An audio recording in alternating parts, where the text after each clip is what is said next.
오늘 함께 나눌 말씀은 출애굽기 23장 14절로 17절의 말씀입니다.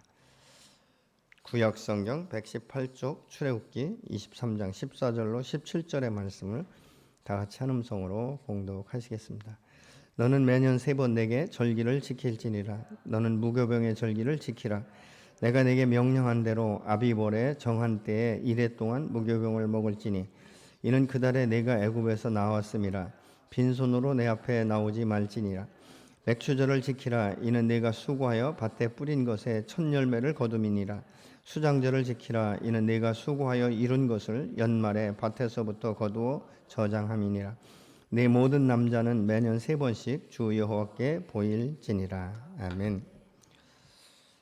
우리가 세상에 살면서 이 가난이란 말을 듣기 좋아하고 또 그렇게 가난하게 살고 싶은 사람은 아마 세상 가운데 아무도 없을 것입니다. 왜 사람들이 이 가난에 대해서 그렇게 힘들어하는가? 가난은 이 사람의 마음을 연약하게 만들고 열등감을 조정하기 시작하고 이 자존감과 자신감을 떨어뜨리기 때문에 그렇습니다. 그리고 자기 비하가 하기가 너무 쉽습니다. 그래서 웬만하면 이제 작은 것하고 전혀 상관없는데도 불구하고 무슨 말을 할 때 나가 아무것도 없다고 나를 무시하냐, 이런 이 감정, 이런 마음이 들기 때문에 굉장히 불편한 심기를 드러내는 경우가 종종 우리 주변에 일어나게 되는 것이죠.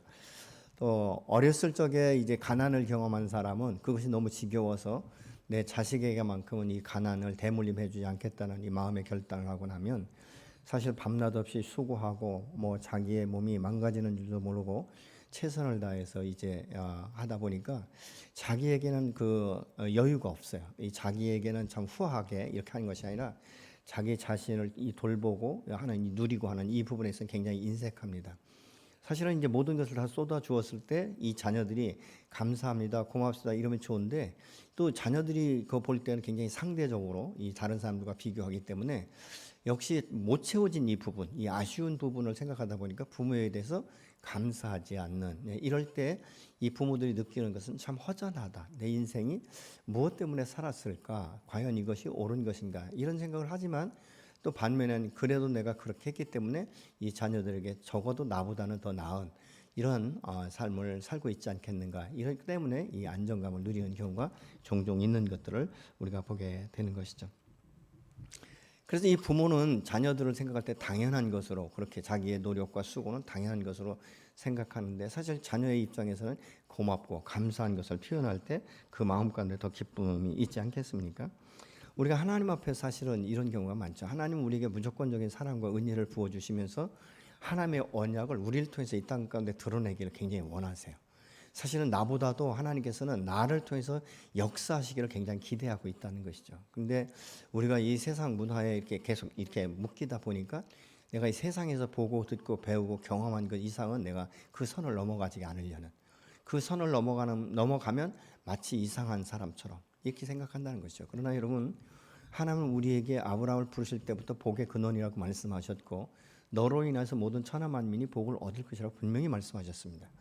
믿음의 사람은 사실 축복, 하나님의 언약의 말씀을 성취하는 이 삶을 살면서 하나님께서 나로 인하여 부욕해 될 때마다 우리는 무엇을 기억해야 되냐면 이것을 나에게 주신 것은 하나님의 은혜며 하나님의 영광으로서 나를 통해서 흘려보내는 이 하나님의 선한 역사를 이루기 위한 하나의 도구로 쓰시기 위해서 축복하셨다는 사실도 우리가 겸해서 우리가 생각해야 되는 것이죠. 여러분은 오늘 아침에 일어나셔서 무엇에 대해서 감사하셨습니까? 어떻습니까? 아침에 일어나서 감사가 먼저 나오셨습니까? 아니면 불평과 원망이 먼저 나오셨습니까? 여러분, 감사라는 것은 다른 것이 아니에요. 하나님께 내게 주신 은혜를 은혜로 인정하고 받은 것을 받았다라고 인정하는 것이 바로 감사의 표현인 것입니다. 여러분, 우리가 주신 은혜를 인정하는 것이 얼마나 중요한지 아십니까? 그래서 오늘 본문 14절에 보면 너희는 매년 3차례 이 절기를 따라서 예루살렘 성전에 올라와서 나를 보아야 된다, 나를 대면해야 된다, 이렇게 지금 여호와께서 말씀하고 있는 것이죠. 근데 이 3대 절기는 15절에 보니까 무교절과 또 16절에 보면 맥추절과 수장절이다 이렇게 말하고 있는데, 이 무교절은 뭐냐면 6월절, 다시 말하면 애굽에서 430여 년 동안 노예로 살다가 하나님께서 모세를 통해서 출애굽시킬 때 너무 급하기 때문에 이 빵에 대해서 계속적으로 이것에 대해서 숙성된 이런 시간이 없다는 것이죠. 그래서 바로 이제 떡을 만들어서 구워서, 그래서 이 떡이 뻣뻣하고 별 맛이 없어요. 그렇지만 그것을 먹을 때 무엇을 생각해야 되냐면 출애굽. 다시 말하면 이 애굽의 어둠의 세계에서 이 빛으로 나온 하나님의 언약의 땅으로 인도하시기 위해서 출발을 시작한, 우리가 오늘날로 생각하면 이 사망에서 생명으로 옮겨진 이 구원과 연관된 것이기 때문에 일주일 동안 그것을 먹으면서 하나님께서 나를 어떻게 구원하셨는가, 이 하나님의 사랑과 은혜를 우리가 기억하면서 내가 첫사랑을 잃어버렸다면 첫사랑을 다시 한번 회복하는 이런 기회를 삼아야 된다는 것이죠. 이 맥주절은 이제 이 무교절이 지나면서부터 7주가 지나면서 7주는 49, 50일이 되는 날을 말하는데, 이것을 오순절이라고도 말하고, 오늘날 우리는 그 맥주 감사주일이다 이렇게 지키고 있지 않습니까? 근데 이 사실 오순절은 신약 시대 때는 이 사도행전 2장에 보면 성령의 임재를 말하고 있는 것이죠. 우리가 예수 믿고 구원받을 때 우리 안에 성령이 오시지만 성령의 강력한 임재를 우리가 새롭게 각 사람이 경험할 때 내 안에서 역사하시는 이 성령이 어떻게 역사하시고 어떻게 말씀하시고 나를 인도하시는지를 경험할 수 있는 이런 기회가 바로 오순절이다. 이것이 바로 칠칠절이다. 우리가 그렇게 볼 수 있는 것이죠. 또 다음에는 이제는 이 가을, 이 연말에 모든 밭에 심은 것을 이제 수확하고 거두면서 그 겨울을 나기 위한 이런, 그래서 한 해를 결산하고 이 창고에 넣는, 그것을 바로 이제는 이 수장절이다 이렇게 이제 이야기하고 있는 것이죠. 근데 이것은 뭐냐면 오늘날로 말하면 이 추수감사주의를 의미하고 있는 것입니다. 그래서 이 이스라엘 백성들은 초막절이라고도 보내고, 그 광야 이 들이나 아니면 집안 베란다에 이제 이 나뭇가지를 올려놓고 하나님께서 이제 어떻게 이 광야에서 우리를 축복하시고 우리를 세우셨는지 이런 것들을 기념하는, 그래서 이 절기 세 개가 다 의미가 있다는 것이죠. 하나님께서 이 절기를 주실 때는 너희 마음대로 그냥 오고 싶으면 한 달에 몰아서 3번 올라와서 나한테 예배드리라, 이것이 아니라 정한 때에 그 하나님께서 올라와야 된다 이렇게 말씀을 하고 있어요. 왜냐하면 이것은 그때 당시에는 남성들에게 이 리더십, 영적 리더십을 주었는데 이 영적 리더십을 충전시킬 수 있는, 재충전할 수 있는 하나의 시간이며 기회가 되었던 것입니다. 이 사람들이 사실은 무절제하게 이 하나님께서 말씀하지 않은 대로 행동을 하다 보면 이 규율이라든가 이런 모든 것들이 자꾸 느슨해지고 이것이 무너지기 시작하는 것을 우리가 보게 되는 것이죠. 그래서 적어도 1년에 3차례는 내게 와서 너와 나와의 관계가 어떤 관계이고 너를 내가 어떻게 인도했고 어떻게 축복했는지 이것을 기억하라고 지금 말씀하고 있는 것이죠. 이 죄성을 가진 인간은요, 너무 이 자율적에 맡기면 규율이 자꾸 흐트러지고 무질서하게 되는 것을 우리가 보게 됩니다. 그래서 일정한 예배와 이 절기의 시간을 하나님께서 정해놓고 그렇게 지키라고 말씀하고 있죠. 하나님 앞에 나와 이 절기를 지키면서 내가 택함 받은 백성이며 하나님께서 나의 주인이 되시고 이 모든 것을 주관하시는 분이 사신 여호와 하나님이라는 것을 인정하는 것, 그것이 바로 절기를 지키는 신앙생활이라고 볼 수 있습니다. 오늘 본문에 나오는 이 수장절은 초막절이라고도 하고, 또 하나님이 1년 동안 이 수확할 수 있도록, 이것을 꼭 밭에서 소산을 거둔 것만이 아니라 우리의 삶 전체를 말한 것이죠. 1년 동안 하나님께서 우리에게 건강을 지켜주셨고 하나님을 예배할 수 있는 마음과 믿음을 주셨고 하나님을 찬양하고 하나님과 동행하는 것이 얼마나 큰 은혜며 축복인지 이런 것들을 전반적으로 돌아보면서 한 해를 이렇게 알차게 보내게 하신 은혜를 감사합니다. 예를 들면 오늘 이 올해는 사실 이 코로나로 인해서 모든 이 환경이 위축되지 않습니까? 사업이라든가 뭐 직장에서도 그렇고 사람과의 관계 만나는 것도 굉장히 조심스럽고 이런 그 모습 가운데서도 여기까지 지키신 이 에베네셀의 하나님, 이 하나님 임마누엘의 하나님을 우리가 찬양하면서 감사할 수 있는 것.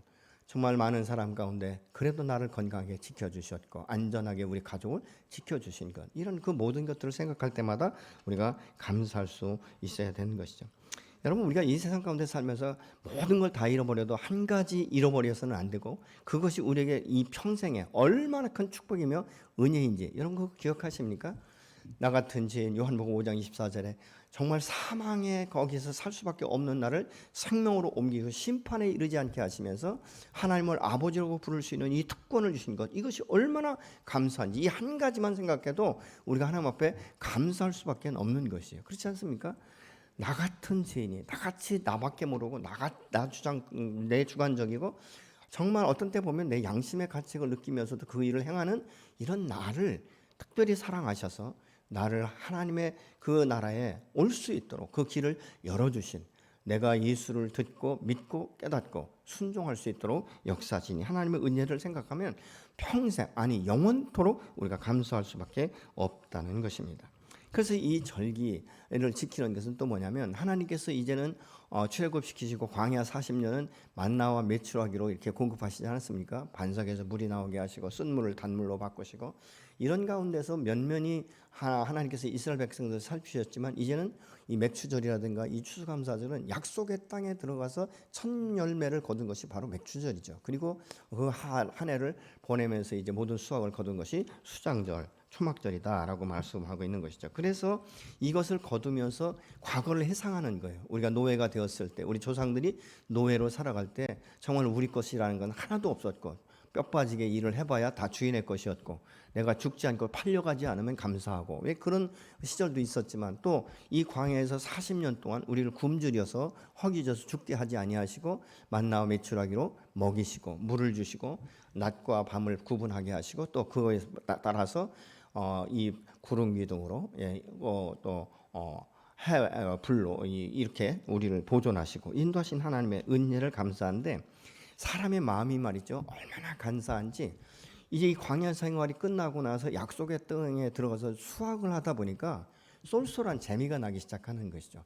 그래서 말린 이 포도를 먹고 이제 이 저장된 곡식을 찾아 먹고 또 맛있는 것을 이렇게 해먹고 하다 보니까 입이 점점 고급화되어지는 거예요.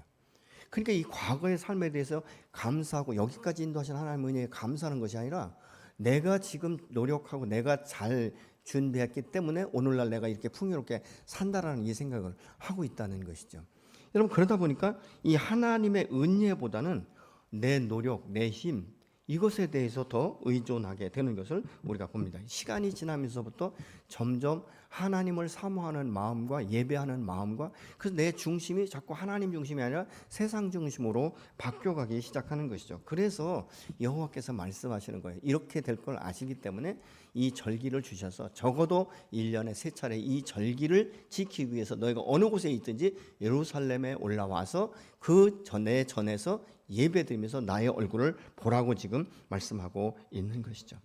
여러분, 사람이 이제 계속적으로 이 세상에 이 맛이 들리면요, 세월이 가고 시간이 가면서부터 자꾸 더 부유해지고 취미 생활을 자꾸 더 이 강조해 가기 시작하니까 하나님과 점점 멀어지고 어디까지 가냐, 첫사랑까지 잃어버리면서 구원의 은혜마저도 잃어버리기 쉽게 되는 것입니다.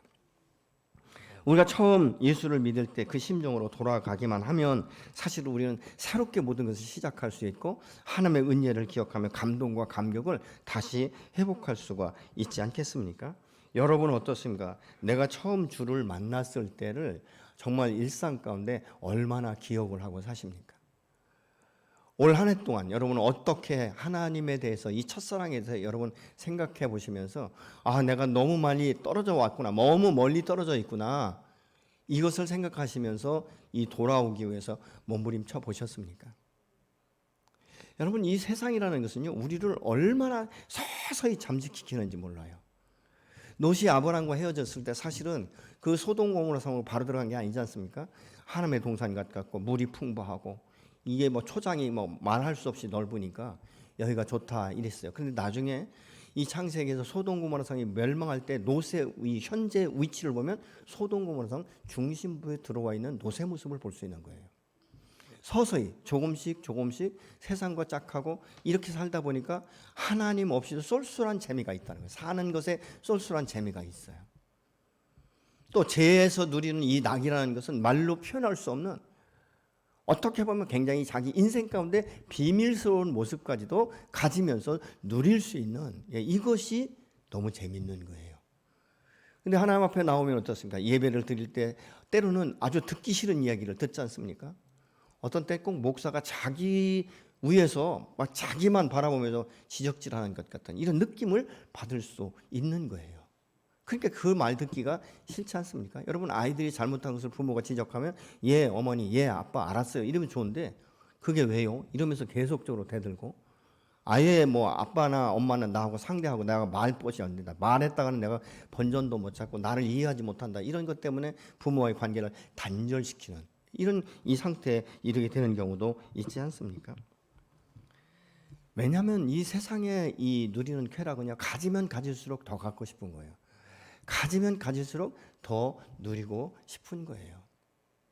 여러분, 이런 그 부분들을 우리가 이 생각해 보면 사실은 이 세상적인 이 문화, 이 세상에서 누리는 것과 하나님 안에서 정말 말씀과 언약 안에서 살아야 될 이 문화가 충돌되기 시작하면 우리 안에 말할 수 없는 갈등이 오기 시작하면서 고통이 따르기 시작하는 거예요. 그래서 이런 갈등과 고통이 올 때 사실 우리가 무엇을 선택하느냐, 이것이 매우 중요한 것이에요. 아직도 가야 할 길의 저자 스캇팩은 그렇게 말합니다. 우리의 인생은 내가 선택한 길로 가는 것이다. 우리가 감사하는 것도 선택이다라고 그는 말을 하고 있어요.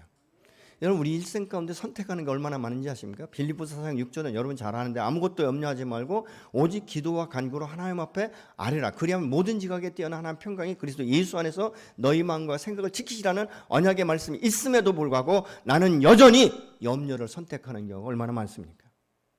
이것은 무엇입니까? 하나님에 대한 말씀에 대한 신뢰가 없는 거예요. 머리로는, 지식으로는 인정하고 있지만 내 몸은, 내 삶은 그것에 대해서 인정하지 않기 때문에. 어떤 분들은 염려하다 밤을 꼴딱꼴딱 새우지 않습니까? 선택이에요. 미래에 대한 이 소망이 여러분 우리가 스스로 선택해서 끊어지는 경우가 얼마나 많은지 아십니까? 하나님 우리의 미래에 대해서 보장하시는 하나님이신 줄을 믿으시기 바랍니다. 여러분, 아브라함은 갈 바를 알지 못했어요. 사실은 모든 것이 그렇게 풍부하고 영적 지도자, 영적 리더십이 있는 사람이 아니었어요. 그럼에도 불구하고 하나님 말씀하실 때 예스, 내가 당신을 믿습니다. 내가 당신을 신뢰합니다. 그렇게 될 줄로 믿습니다. 하고 갈 길을 떠나지 않습니까? 뭐 시간이 간다고 10년이 된다고 갑자기 아브라함이 변화되고 갑자기 아브라함이 하나님의 사람으로 믿음의 조상으로 세워졌습니까? 아니에요. 최소한의 시간이 25년이에요. 그리고 그가 살아있는 날 동안도 계속적으로 변화되기 시작한 것이죠. 이게 믿음이에요, 여러분. 여러분, 하나님 은혜가 생각하면 생각할수록 감사를요, 우리가 잃어버릴 수가 없는 거예요. 감사를 잃어버린 건 뭘 잃어버린지 아십니까? 은혜를 잃어버렸다는 거예요. 은혜를 모르는 사람은 감사 절대 할 수 없습니다. 그러나 은혜를 아는 사람은 감사하지 않을 수가 없는 거예요. 여러분, 왜 하나님과 자꾸 이렇게 대면하고 소홀해지는지 아십니까? 사랑의 문제예요. 마태복음 5장은 심령이 가난한 자는 복을 받으리라고 말씀하고 있어요. 이 가난도 두 가지가 있어요. 아주 찌질이 가난한 거하고 정말 믿음으로 살기 위해서 가난해지는 거하고. 여러분, 우리의 심령이 가난하지 않은 거예요. 너무 부유한 거예요. 하나님 없어도 되는 거예요. 그러니까 기도하지 않고 예배를 대면 드리고 말씀 앞에 불순종하는 경우가 얼마나 많은지 아십니까, 여러분? 불순종한 거에 대해서도 본인이 적당히 타협하고 적당히 합리화시키는, 그러다 보니까 변화가 없고 그러다 보니까 하나님께서 축복하신 이 복을 온전히 누리지 못하고 매년마다 그 상태로 머물러 가는 것이죠. 전 그렇게 생각해요. 하나님 앞에 감사하고 정말 그 주신 은혜에 늘 감동되는 사람은요, 연초와 연말이 달라야 돼요. 어떻게 달라야 되는지 아십니까? 연초에 계획한 것을 연말에 이루어진 것에 대해서 하나님 앞에 감사하며 찬양하며 영광을 돌려야 되는 거예요. 그런데 하나님을 사랑하는 마음이 없고 소망이 없고 믿음이 없으니까 연초에는 하나님 앞에 수많은 계획을 세우고 이렇게 되기를 원하고 있지만 중간에 시지부지 해버리고 연말에 가면 또다시 회개하고 내년에는 똑같은 이 제목을 가지고 하나님 앞에 나간단 말이죠. 억울하지 않습니까, 여러분? 전 때로는 너무 억울할 때가 있어요. 그러면서 우리의 마음을 어떻게 위안받는지 아십니까? 세상 사람들이 쫓아가는 대로. 그럴 수도 있지. 뭐 내년에는 바뀌겠지. 막연하단 말이죠, 막연한. 여러분, 하나님 언약 안에 사는 사람은 언약을 성취하는 것들을 매년 새롭게 경험되어야 될 줄로 믿으시기 바랍니다. 여러분, 하나님이 주신 은혜에 대해서 어떻게 감사하십니까? 감사는요, 내 안에 있는 것들이 표현되어져야 돼요. 아멘? 표현되지 않는 감사는 다 생각으로 끝나요. 이런 부분들을 우리가 볼 수 있게 된 것이죠. 여러분, 하나님의 은혜는 늘 풍성한 거예요. 여러분, 그래서 하나님 앞에 은혜에 대해서 감사할 때 여러분 포괄적으로 두루뭉술하게 감사하면 안 돼요. 하나님 내게 베푼 모든 것 감사합니다. 뭐가요? 그래서 하나님 앞에 감사는요, 조목조목 하셔야 돼요. 내가 아침에 눈 뜬 거 감사하고, 예배당에 나올 수 있는 거 감사하고, 볼 수 있는 거 감사하고, 예배들 때 내 마음 가운데 은혜를 내가 받아줄 수 있는 거 감사하고, 내 마음이 찔릴 때 죄를 회개할 수 있는 것 감사하고, 생각할 수 있는 것 감사하고. 여러분 하나하나 감사하다 보면요, 이 감사의 수가 얼마나 많은지 몰라요. 근데 이 감사의 수를 기억하면서 하나님이 내게 베푸신 은혜가 이렇게 크구나, 이렇게 많구나, 그렇다면 오늘 내게 이 감사를 주신 하나님이 내일 또 또한 감사를 주실 거라는 소망이 우리 안에 불리듯 일어나는 거예요. 그래서 우리의 감사가 자꾸 하면 할수록 늘어나는 거예요. 여러분 잘 생각해 보세요. 감사는 또 다른 감사를 낳습니다. 근데 불평은 또 다른 불평을 낳게 돼요. 염려? 하나 끝나면 끝날 것 같습니까? 하나의 염려가 없어지면 다음에 또 다른 거리가 생겨요. 왜요? 사단은 그렇게 거리를 자꾸 만들어 놓거든요. 그래야 자기 수중에 들어올 수 있고 자기가 마음대로 부릴 수 있기 때문에. 여러분 하나님의 사람은 사단을 결박할 수 있는, 사단을 메고 풀 수 있는 권세를 사용하시는 여러분이 되시기를 예수님으로 축원합니다. 여러분 예수 믿는 사람은 그 은혜에 감사하면 하나님 앞에 나가 기도할 때 하늘의 크고 비밀한 것들도 깨닫게 하시는 거예요. 상상할 수 없는, 내가 전혀 예상하지 못했던, 때로는 그 말씀으로 내게 도전을 주시고 그 말씀을 내가 붙들게 하시고, 그렇게 우리가 할 수 있도록. 때로는 우리가 투자할 때도 하나님께서 감동을 주실 때가 있어요. 여러분 우리가 인위적으로 하는 게 아니지 않습니까? 그런데 우리가 이 세상 욕심에 사로잡히기 시작하면 내가 보이지 않는 거예요.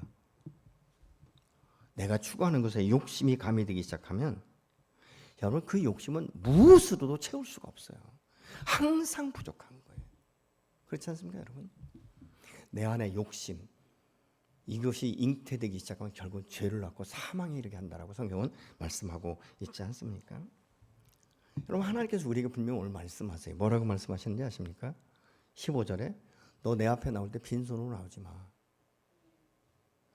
신명기 그 16장 10절에 이렇게 말씀하고 있어요.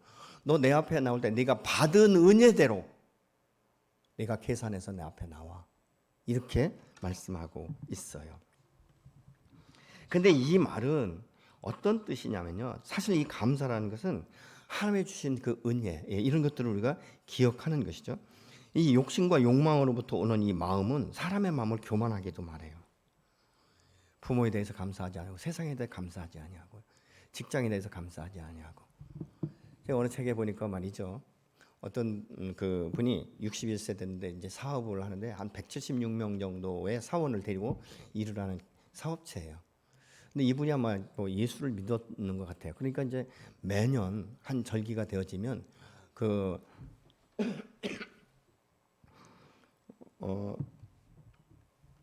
직원들에게 그 칠면조를 한 마리씩 나눠줬대요. 20년간. 근데 이제 칠면조를 나눠준 목적은 이 칠면조를 먹으면서 이 절기를 좀 기념하라고, 생각하라고.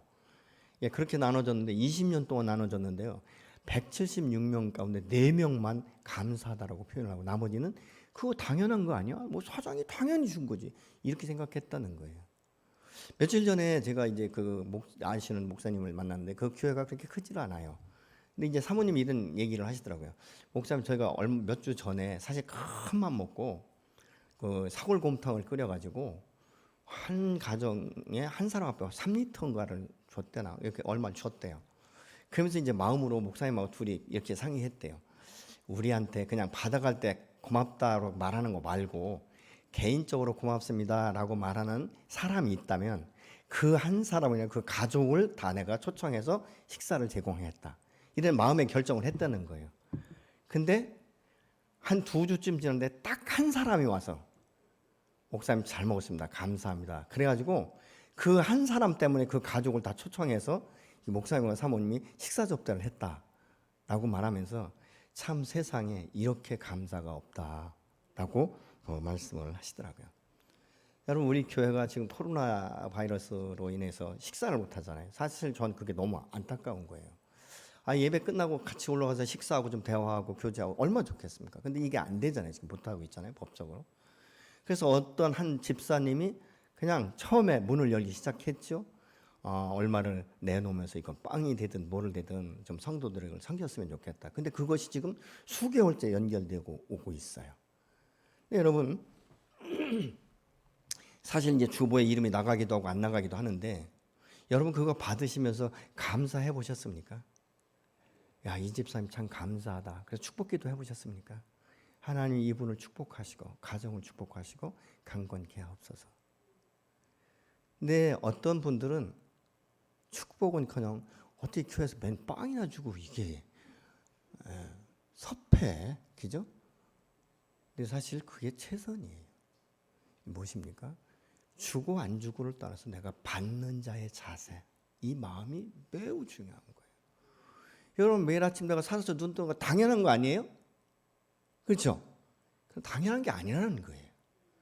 하나님께 나를 보존하셔서 밤사이를 안녕하게 하시고 아침 눈을 뜨고 내가 행동할 수 있도록, 이것이 하나님의 은혜예요. 마땅한 것 같지만 당연한 것이 아니라는 거예요. 이게 감사예요. 그렇지 않습니까? 예를 들어 남편이 아침에 나가면서 쓰레기 봉지 달랑달랑 하나 들고 나가는 거 당연한 것 같지만 여러분 그 부인이 감사할 때 이 남편은 그 기쁨으로 갖다 버릴 수 있는 거예요. 근데 계속 들고 나가는데 뭣도 하면서 그렇게 하면요 가지고 가지만 기분 나쁜 거예요. 마찬가지예요. 여러분 반대로 집에 남편이 들어왔을 때 아내가 상처 주는 거 감사해야 돼요. 쉽지 않습니다 요즘에. 그래서 피차 밥 먹고 사는 게 쉽지 않아요. 그렇지만 우리가 감사할 수 있는 것은 무엇입니까? 당신이 있어서 내가 감사한 거예요. 내가 당신을 섬길 수 있어서 감사하고 나와 대화할 수 있는 대상이 있어서 감사하고, 그렇지 않습니까? 징그럽다 어쨌다 해도요 한 사람 없어지면 그 빈자리가 여전히 남아 있습니다. 이런 것들을 볼 수 있는 것이죠.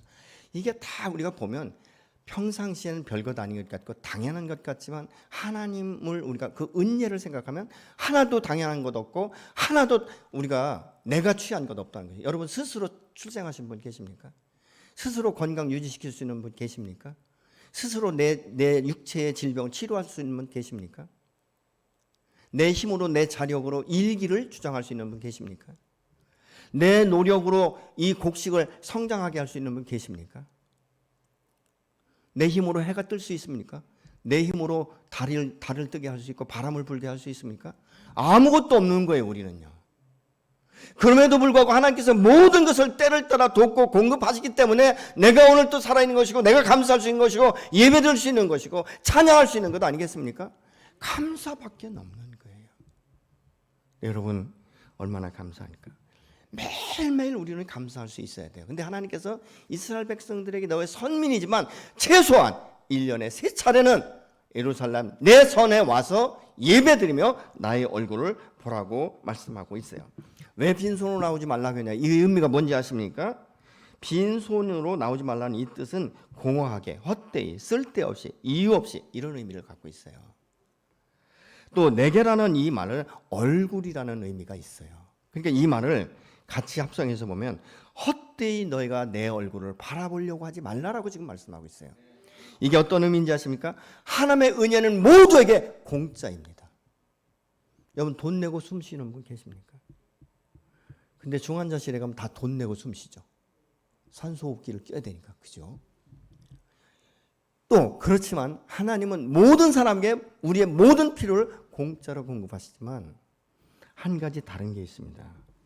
그것에 대한 나의 반응은 하나님 바라보고 계세요. 여러분 예수님께서 그 헌금 바구니를 헌금함을 보고 계시잖아요. 예수님께서. 그래서 2렙돈는 수많은 사람들이 거기 다 돈을 넣었지만 2렙돈는 과부를 기억하시면서 성경에 기록하게 말씀하시지 않습니까? 나의 반응 보고 계신 거예요. 때로는 우리가 말이죠. 정말 없고 힘들고 가난할 때는 하나님을 찾으면서 하나님이 원치도 않고 하나님 말씀하지도 않는데 스스로 자원해서 서원하고 그렇게 하나님 이렇게 하시면 어떻게 하겠다고 계속적으로 내가 스스로 약속을 하고 스스로 올무를 맨 사람들이 채워지면 소 닭보듯합니다. 여러분 그것이 우리의 인생이라고 합리화시키지 마세요.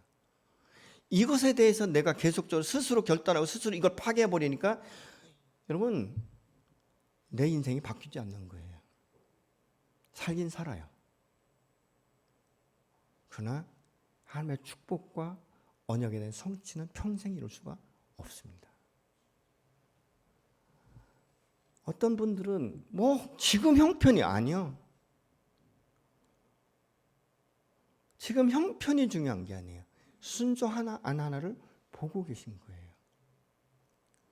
여러분 사르밧 과부에게 이 엘리야가 요구한 건 인간적으로 보면 말도 안 되는 소리예요. 그거 밀가루 한 줌 자식하고 먹고 마지막인데 이거 마지막인데 먹고 죽으면 죽고 살면 살 건데 그걸 빵으로 만들어서 자기한테 먼저 가져오라 하잖아요. 인간적으로 보면 맞아 죽을 일이에요.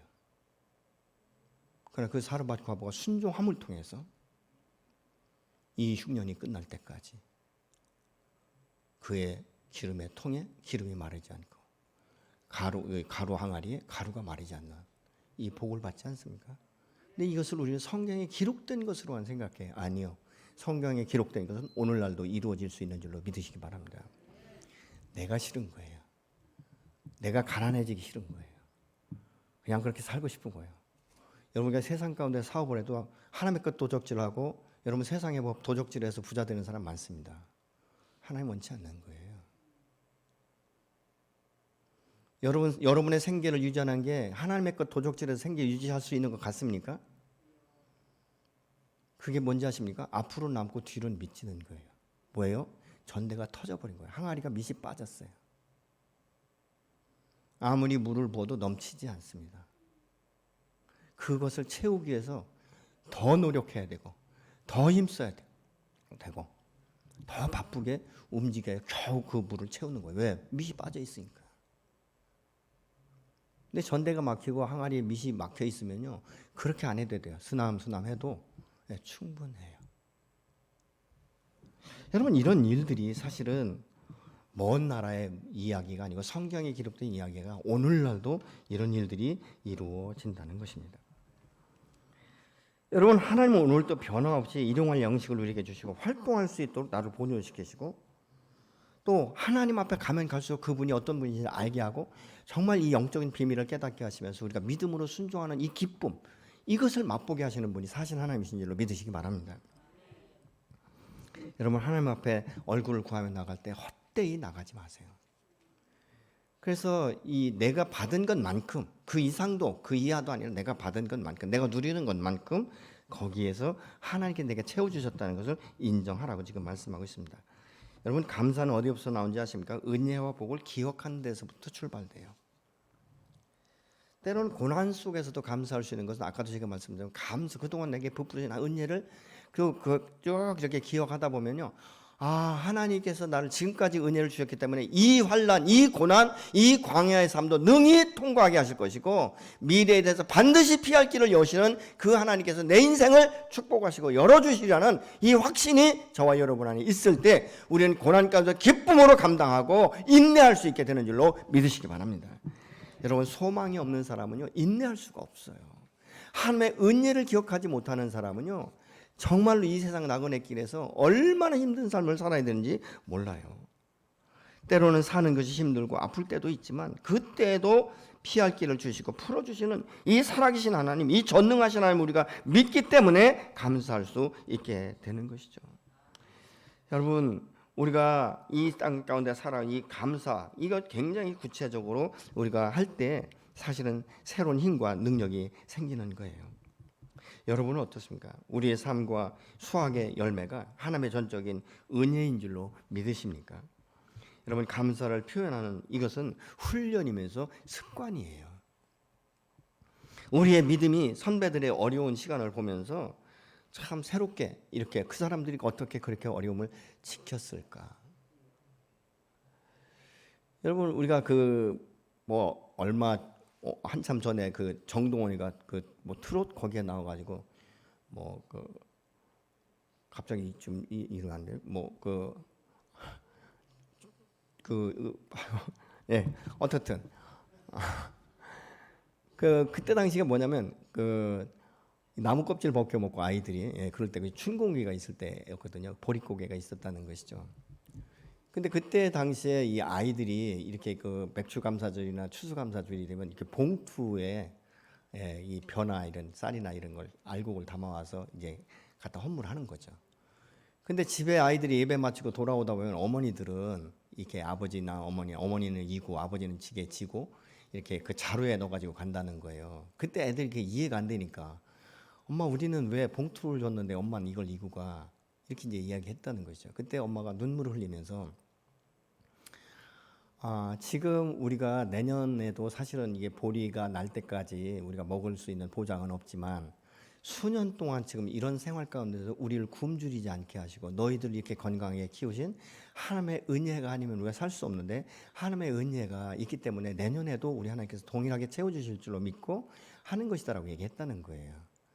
근데 여러분 우리가 생각해 보면 사실 오늘날은 그렇게 궁핍하고 그렇게 궁색한 사람들이 그렇게 많지 않아요. 그렇다면 우리가 하나님을 섬기는 일에 있어서 하나님 앞에 감사하는 일에 있어서 더 많이 할 수 있잖아요. 근데 그게 안 된다는 거예요. 왜 그런지 아십니까? 은혜를 그만큼 사모하지 않고 기억하지 못한다는 것입니다. 그래서 우리가 김현승 시인이 감사하는 마음의 그 시를 기록했는데 이렇게 말하고 있어요. 감사하는 마음은 그것을 아는 마음이다. 이게 무엇이냐면 감사하는 마음을 하나님을 아는 것이다. 하나님의 마음이 무엇인지를 아는 것이다 라고 표현하고 있어요. 그리고 그가 누구인지 내가 누구인지 그것을 알기 때문에 우리가 하나님 앞에 감사할 수 있다. 그는 그 시에 그렇게 기록을 하고 있습니다. 여러분 우리가 사실은 이 감사를 잃어버린 게요. 배고플 때가 아니에요. 배부를 때 하나님을 잃어버리고 하나님을 찾지 않습니다. 기도의 시간이 짧아지고 말씀 보는 시간이 짧아지고 예배가 369가 되고 그럼 뭐 하나 다 그런 건 아니지만 나가서 날 주면 굿샷하고 그죠? 여행 가고 이런 모습들을 우리가 본다는 것이죠. 그러다 보니까 뭐가 안 되냐? 하나님 앞에 예배를 때 가슴이 벅찬 예배가 드려지지 않는 거예요. 감동의 예배가 되지 않는 거예요. 여러분 우리가 하나님 앞에 예배를 드릴 때 내 가슴이 벅차오르고 감동이 되어버리면 나도 모르게 통곡하고 우리가 손을 들게 되고 소치게 되고 감사가 연발로 나오지 않습니까? 때로는 아무 말도 할 수 없을 때가 있어요. 왜요? 너무 목이 메이기 때문에. 이런 예배가 우리 안에 살아나야 되지 않겠습니까? 저는 저부터도 이런 이 감동의 예배가 회복되고 또 우리 전 성도들에게 이런 감동의 예배가 회복되기를 간절히 소망하고 하나님 앞에 기도하고 있습니다. 여러분 가슴 벅찬 예배를 언제 드려오셨습니까? 왜 이것이 되지 않는가? 하나님에게 주신 은혜를 자꾸 잃어버리다 보니까 그런 거예요. 여러분 그래서 은혜를 기억하시기 바랍니다. 근데 사람들이 참 이게 잘못된 게 은혜나 내게 베풀어진 이 감사, 이 사람들이 내게 준 이런 어떤 감사, 감동 이거에 대해서는 다 잃어버리는데요. 이 원수진 거, 왼수진 거 이건 죽어도 안 잊어버리잖아요. 그러니까 이게 문제가 심각한 거예요. 머리가 나쁘다고 하는데 아니에요. 머리 나쁘면 두 가지 다 잊어버려야 되잖아요. 그죠? 머리가 나쁘면 다 잃어버려야지 어떻게 상처는 끌어안고 나한테 잘해준 거 다 잃어버리냐고. 이게 어디서부터? 죄성에서부터 나오는 거예요. 여러분 하나님의 은혜를 기억하면 우리가 이 모든 것들을 다스릴 수 있는 힘이 생겨요. 그러니까 죄를 다스리는 거예요. 여호와께서 이 가인에게 내 마음 앞에 죄가 엎드려 있다. 이 말은 내 마음 앞에 엎드려 있는 죄를 다스려라. 내 안에는 죄의 속성을 다스리라. 이 메시지거든요. 이것을 방치해버리면 내가 죄의 올무가 되어버리는 결과를 가져오게 되는 것입니다. 여러분 감사는 아까 제가 뭐라고 했죠? 훈련이에요. 선택입니다. 저는 오늘부터 여러분들이 감사 이 훈련이 되어지기를 예수로 부탁하고 축복합니다. 여러분 감사는요 계속 우리가 불평과 원망이 끝없이 일어나듯이 감사도 계속 하다 보면 끝없이 감사가 일어나게 되는 줄로 믿으시기 바랍니다. 또 다음 주일에 우리가 추수감사주일로 지켜지게 되는데 사실은 이것은 이 세 번의 절기 중에서 맨 마지막 절기 아니겠습니까? 하나님께서 올 해 동안 내게 베푸신 것 영적으로든지 물질적으로든지 건강이든지 가족이든지 사업이든지 이 모든 것에 대해서 우리가 감사하는 마음, 여러분의 믿음의 분량, 또 여러분이 받은 은혜의 분량에 따라서 하나님 앞에 정말 기쁨으로 인색하지 않게, 내게는 후하고 하나님께 인색한 것이 아니라 반대, 하나님께도 후하고 내게도 후한 이런 삶의 결단이 있어지기를 예수의 이름으로 축원합니다. 좀 이 시간 함께 기도하고 싶습니다. 하나님, 내게 은혜를 다시 한번 기억하게 하시고 하나님의 첫사랑을 다시 한번 기억하게 하시고 하나님, 예배드릴 때 감격과 감동의 예배가 내 안에